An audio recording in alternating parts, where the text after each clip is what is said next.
জুলাই সনদ এবং গণভোটের রায় বাস্তবায়ন বিষয়ে জামাতে ইসলাম সহ 11 দলীয় জোট যে আন্দোলন শুরু করেছে সংসদের ভিতরে এবং সংসদের বাহিরে রাস্তায় এবং মাঠে ময়দানে, এই আন্দোলনটা কি তারা সফল হতে পারবে? কি মনে হয়? এবং এই আন্দোলনের গুরুত্ব কতটুকু?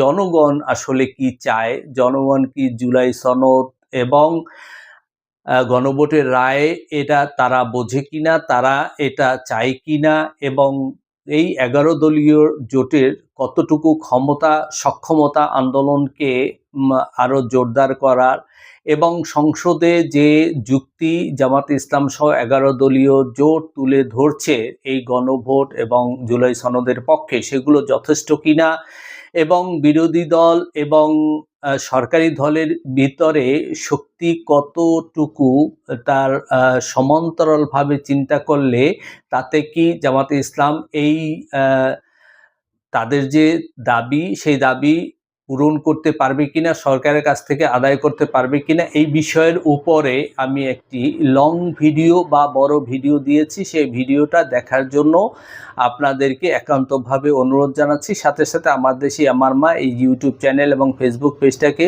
ফলো করে এবং সাবস্ক্রাইব করে আমার পাশে থাকার অনুরোধ জানাচ্ছি। ধন্যবাদ।